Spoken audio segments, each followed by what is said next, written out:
Hello everyone, welcome to Auto All About. So for today's video we have with us is the 2021 Opel Crossland X Ultimate. This is a compact crossover SUV from Opel.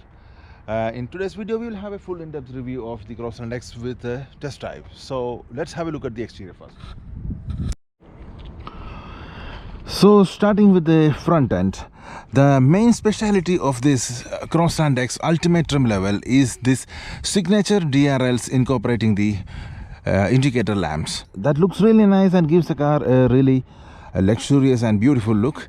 And talking about the headlamp itself, these are full LED headlamps with high beam assist and a cornering light which activates during the turns at the speed below 40 kilometers per hour. And the headlight is having high beam assist, so we can put the high beam on and the car will dim automatically when there is an oncoming traffic. And below the headlamps we can see there are parking sensors integrated on the bumper, and below that there is a black beading which goes all the way to the back fenders, and that incorporates an incandescent fog lamp as well.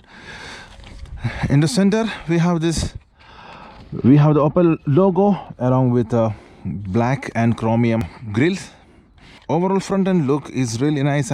Now coming to the sides, we are having 17-inch multi-spoke machine finished wheels here with 215 series tires, and disc brakes are standard in all four wheels.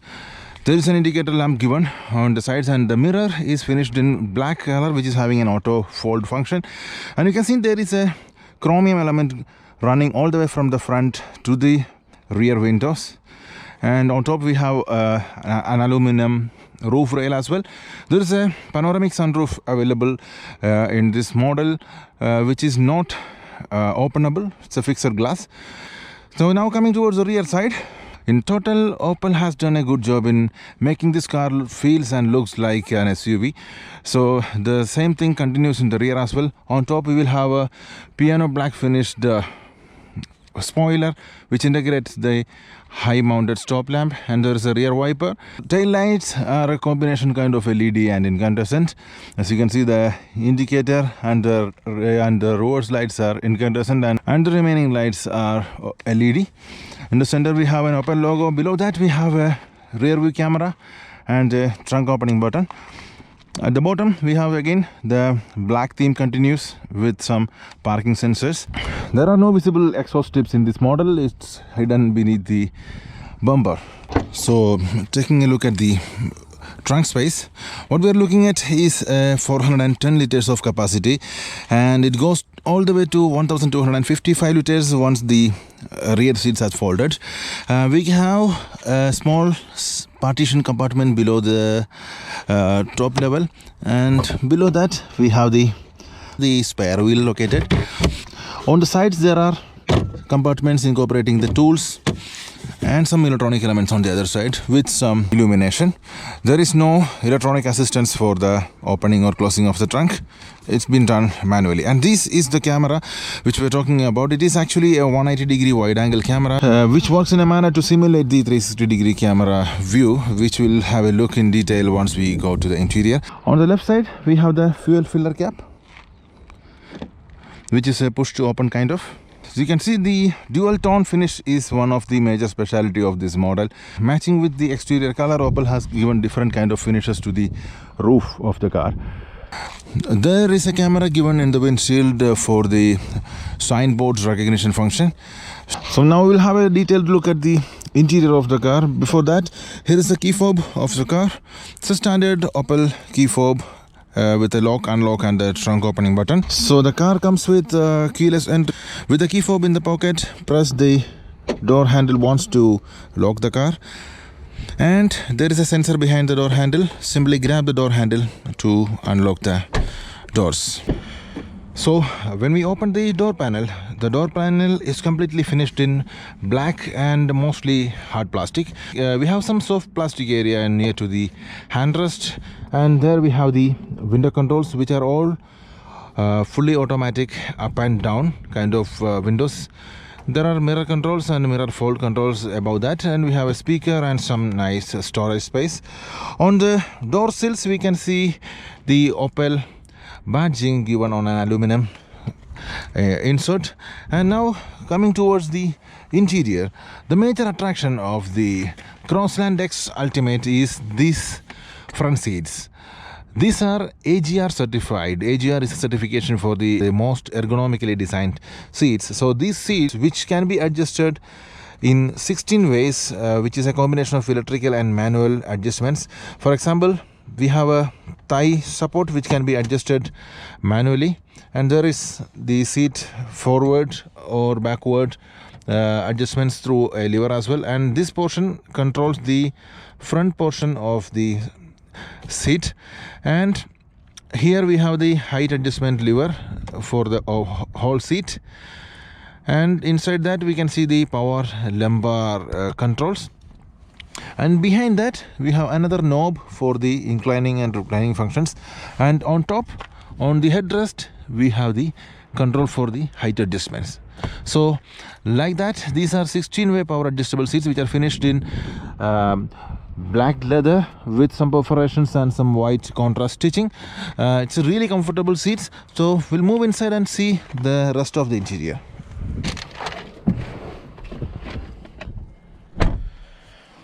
As I told you before, the doors are pretty solid and heavy.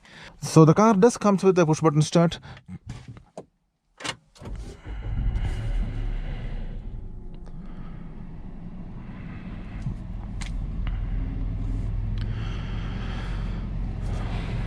Let's reduce the AC's fan speed. The top side of the dashboard is completely finished in soft touch materials.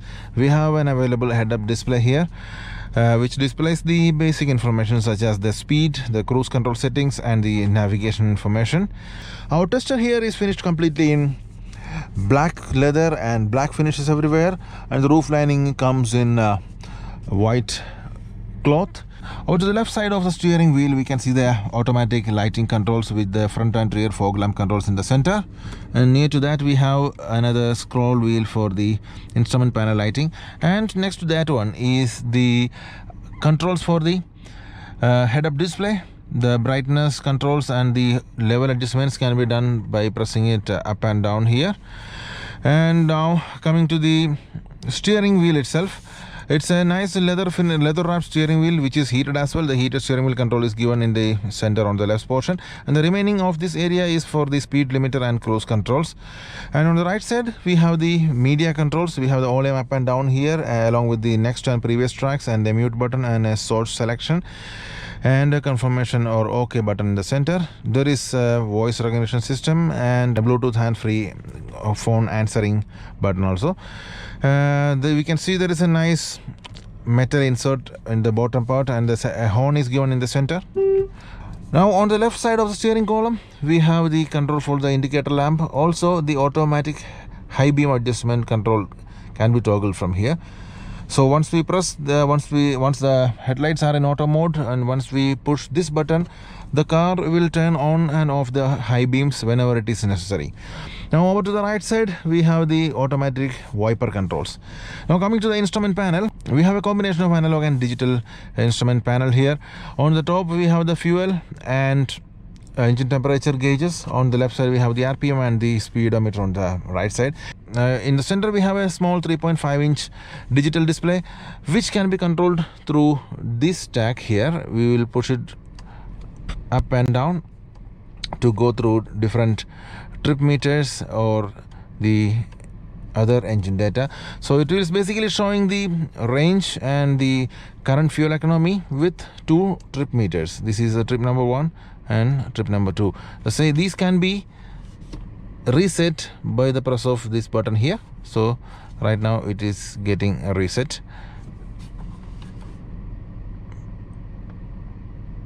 So like that. At the end of this indicator column we can see there is a set or clear button. That is for the fuel economy settings. So once we go to the current fuel economy settings, which can be reset and continue with a new trip from that portion. And other than that we have a check button given in the center which gives us various engine information. Once we press it, it will show you the tire pressure is okay or not. It will show us the next the details about the next service.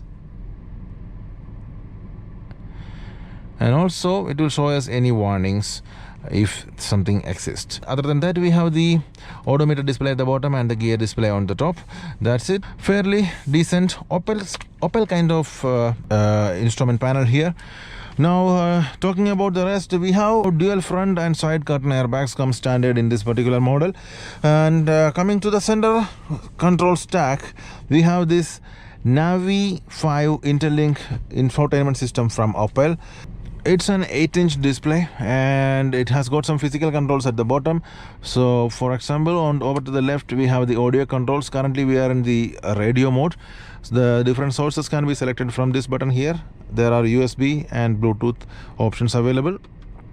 And if you go to the options here, we can access some of the settings such as audio control settings. If you go to that one, we have the loudness and the equalizer controls and the balance and fade controls and some other ringtone volume adjustments coming here.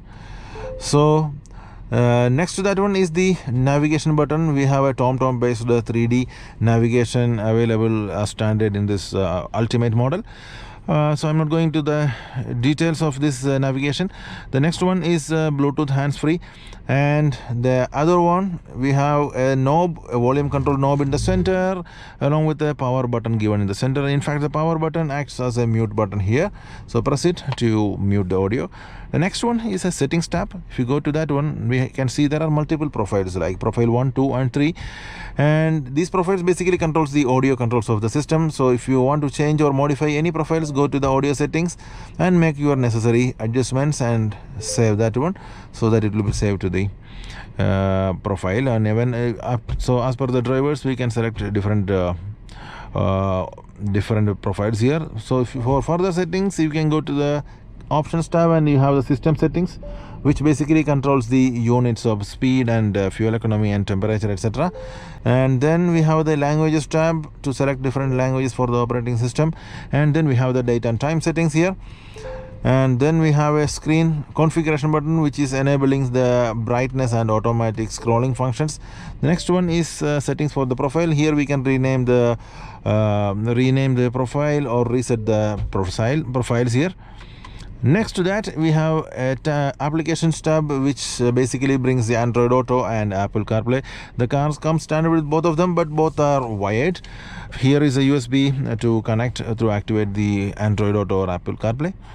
So next one is the car tab, which brings some vehicle settings. If you go in details, there are headlight controls. Well, basically controls the guide me home and welcome lighting.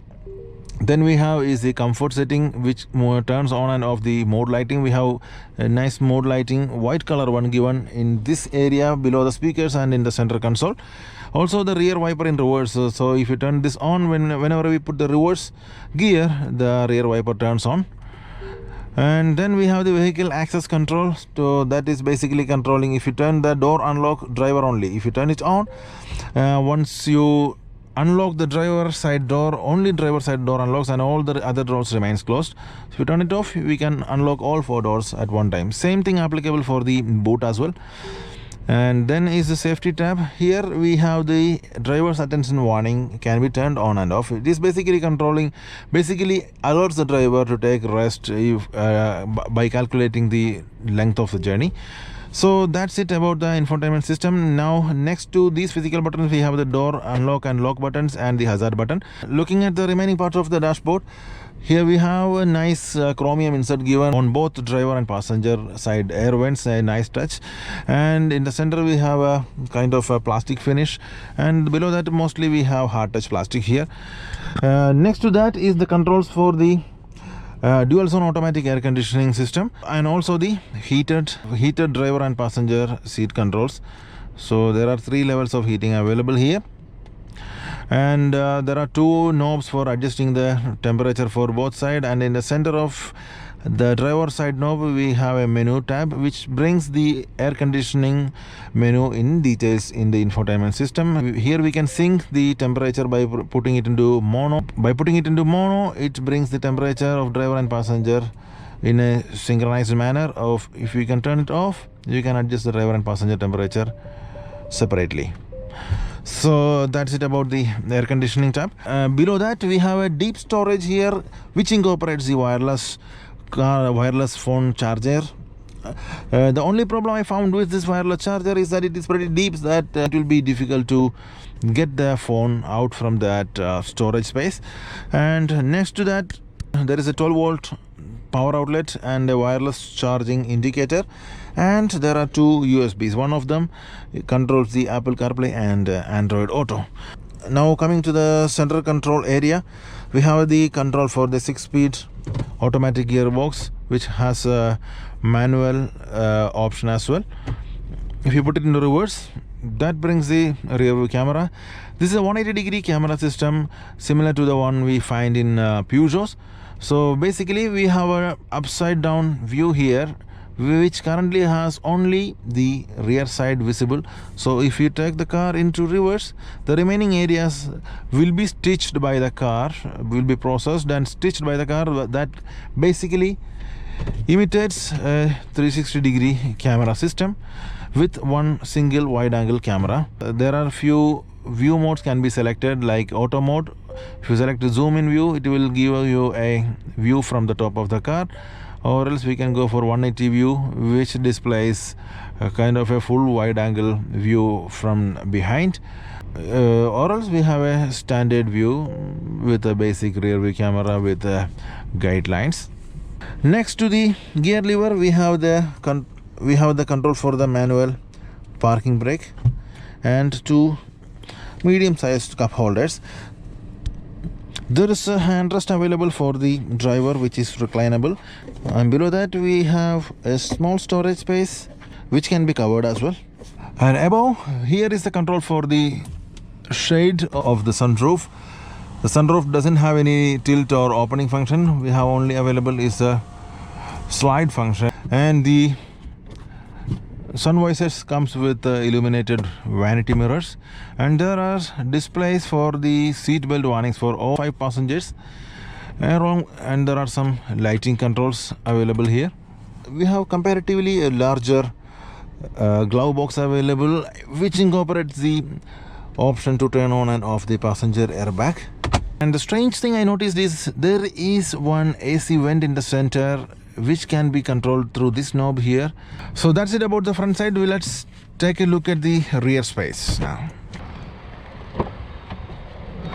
Now the rear door panels are finished in a similar manner of the front one, with mostly hard-touch plastic everywhere, with a window control, speaker and some storage space. Now here's a look at the rear seats, similarly finished in black leather with some contrast stitching. So once we step inside, the legroom and headroom are comparatively cramped in this vehicle. Now the front seat is set into my height position, that is 6 feet, and this is the legroom available, almost touching the seats now. Similar situation for the headroom. My head is almost hitting the roof.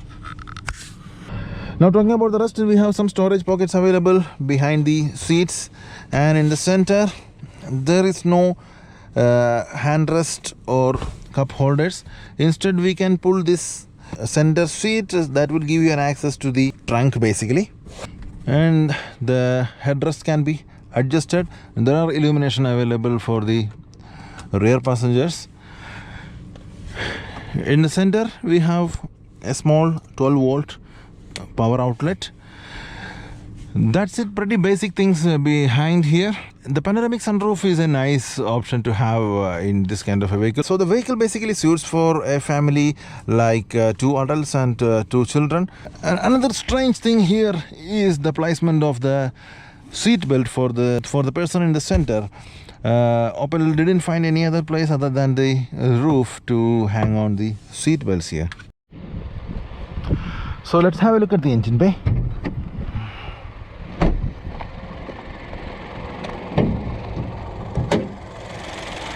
Car is powered by a 1.2 Ltr Turbo charged 3-cylinder with 110 horsepower and 205 Nm of torque. The engine is paired with a 6-speed automatic, and the car comes as standard with front wheel drive option. So now let's drive the car and see how the engine performs.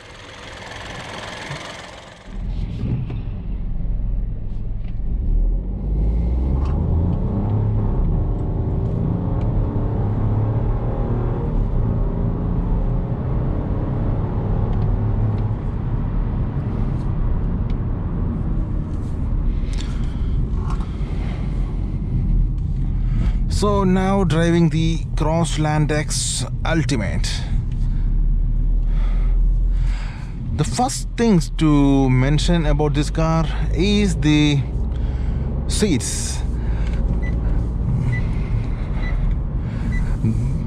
So these seats basically in my drive of last couple of days, I find these seats really comfortable, especially with this thigh supports and lot of adjustments.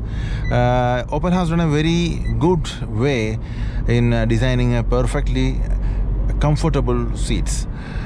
So safety wise, the car has got a lot of safety options. As I told you before, there are front and side curtain airbags along with ABS, EBD, traction control, and there is a camera on the windscreen which helps the line change assist function. There is an option to turn on and off the line change assist function from here, which basically gives us a warning whenever we trying to change a line, or whenever the car approaches or trying to cross the line without an indicator on.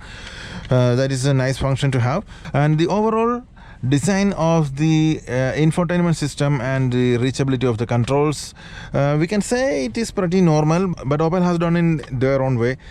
It's not that easy to use infotainment, but in couple of days usage you will become used of that. Now talking about the engine and performance, for the weight of this car, the 3-cylinder turbo is good enough, especially when we drive with the manual mode on.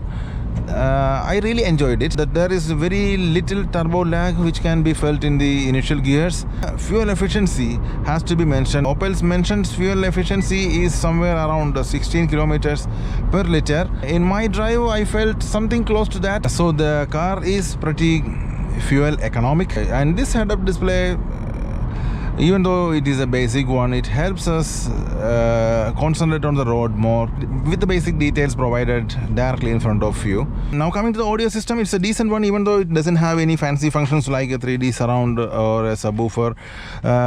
It does its job pretty decently. So in my opinion, the Crossland X is an option to consider in the crossover segment if you are looking for an economic crossover with a lot of safety and comfort functions added to it, especially for a person who is considering the car for a long drive. These seats are perfect for long drives, which gives you good support for a long-term drive.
So it's always fun to drive this car in the manual mode.